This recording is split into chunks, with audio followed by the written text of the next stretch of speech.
Hey, welcome back to my channel, DuctTape Mechanic, and to another episode of my series, Free on Facebook, a series of videos in which I find things for free and I show you how to repair them, repurpose them, and recycle them, with the hopes that they don't end up in a landfill. In this video, I got this Maytag commercial grade washing machine that's not agitating. So I'm going to show you how to repair that. So if you find this video to be helpful, make sure you subscribe to my channel. The channel is getting closer and closer to 20,000 subscribers, so please make sure you hit that subscribe button. It helps a lot. Right, so here's that beautiful commercial grade washer that I picked up this morning, and I don't have had too much experience fixing these machines, so that's a good sign. That means that they actually really are heavy duty and last a good amount of time. However, this washer itself is not that old, and these are quite pricey. If you look at the Maytag, the most current version, I believe it's above $1,100. So that's a lot for just a washing machine. But if they can last you a while, that's positive. This particular one is not agitating the clothes. So pretty much they start the cycle, and they come back and either the clothes are still dirty or they hear a weird buzzing noise, and then it just drains the water and spins out the clothes, but they're not properly washed, so it's not actually agitating during the soak/wash cycle. So I'm going to show you how to do that repair. In the next part, I'm going to actually show you what a washing machine that's not agitating, or at least this particular washing machine that's not agitating, what it looks like when that's going on underneath while the lid is open. So I got the washing machine hooked up to my test station to show you what's wrong with it. Basically, it's not agitating. I also went ahead and bypassed the lid switch, the lid lock mechanism, I should say. Now, I'm doing this only for testing purposes, so you don't want to do this and leave it like this because it is a safety issue. All I did was remove the two screws and I stuck the latch inside the lid lock mechanism. That allows me to watch the entire wash cycle and figure out what's wrong from there. Anyway, so as you can tell, this washing machine is not agitating the clothes.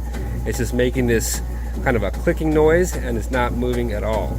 So on these washers, the main reason that this happens is because the hub that attaches the tub to the transmission gets stripped out. So I'm going to show you how to replace that next. Now, if you have a regular Whirlpool or Maytag, Amana, Kenmore washing machine that is also having the same symptoms, I do have a video on that, and I'll just link that below. The repair is very similar, except the way you remove the agitator is a bit different, because this commercial grade washer is actually built on that same VMW platform. So this is pretty much that same washer, except it's got some beefed up components to help it last longer. I don't know if that's necessarily the case, but like I said in the start, I haven't seen too many of these, so that may be the evidence that they do last for a while. But don't quote me on that, and don't make that be the reason you go ahead and buy one of these, because they are a bit pricey. Alright, so the first thing we're going to have to do is open up the lid right here and remove the agitator. This agitator is it's got agitator dogs in it. Whirlpool, which is the company that makes Maytag, hasn't really had dogs in their agitators for a while. These are little plastic gears that cause it to agitate. Maybe they haven't had these in their washers for about 10 to 15 years, but they do work well, so it's nice to see that they're going back to that design. But the first thing we're going to have to do is remove the agitator. Okay, to do that, we're going to first just pull up on this fabric softener dispenser. There we go. Then, to remove the bottom portion of the fabric softener dispenser, there's these little tabs right here that need to be pushed. So maybe I can get a screwdriver in there and just kind of push those tabs. There we go. And that's what that tab looked like. I kind of just pushed one in and it kind of came off. And all right. The next part of the removal is removing that 7/16 inch bolt that's inside the agitator. To do that, you'll need a 7/16 socket with a fairly long extension. Well, actually it doesn't have to be that long. I take that back. But yeah, you need a socket with an extension.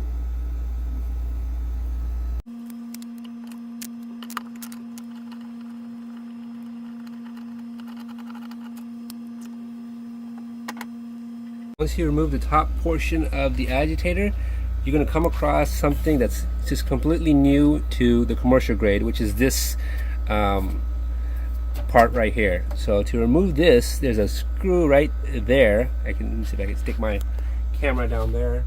So there's that screw, and so you'll have to remove that, and then you also have to remove the screw which is on the opposite side, that one there. Then you'll have to pull on this tab a little bit outwards there, and there's another tab on the other side right here, and this whole part should come up. So that's kind of new to this design. Kind of gotta get a putty knife in there and just kind of pull up as you pry, but it's not that easy. I haven't seen any videos on how to remove this either, so if anybody's got a suggestion on how to remove this piece, I would love to hear it. So once you remove that part, there's actually another 7/16 inch bolt that you got to remove as well. So that's when we're going to use that extra long socket extension to get to that.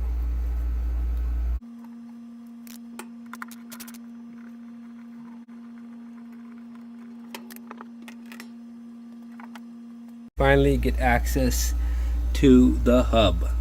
Basically, this is the part that's gone bad. This whole part will need to be replaced, and this is pretty much what couples the tub to the transmission. So when that, unfortunately, even though this is a commercial grade washer, that part is still plastic. I don't know why that is, but eventually those plastic parts do wear out, particularly if it's meant to agitate the washer, which pretty much means the tub is constantly moving back and forth through the action of the transmission. But it seems to be a weakness in a lot of these washers. Anyways, so what we're going to do is we're going to get a screwdriver, pop this clip out, and then undo those screws to remove the old hub.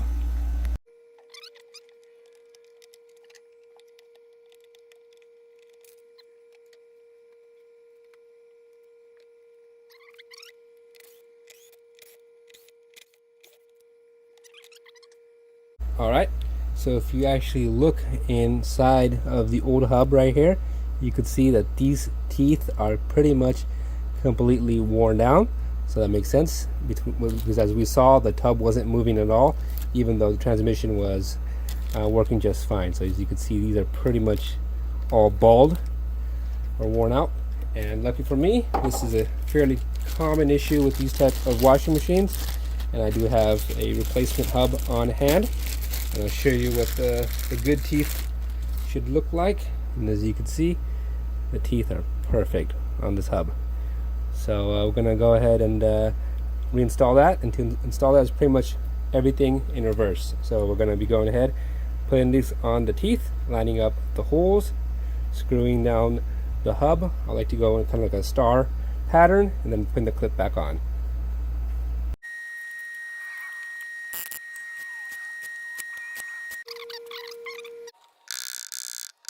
So we got the new hub installed.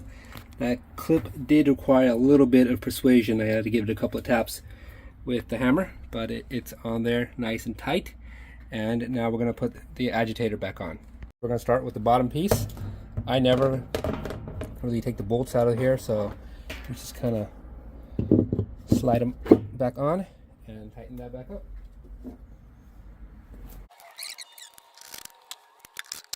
Then comes this piece, which is going to push it onto the holes where these tabs go, and then tighten up the screws on both sides.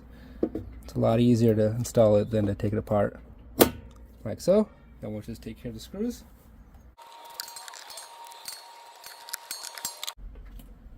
Alright, so after that, we're going to go ahead and put this portion of the agitator on. I've already inspected the agitator teeth. They're good. This might be a good time to do that and replace them if they're bad. They're only less than $5 or $6 on Amazon.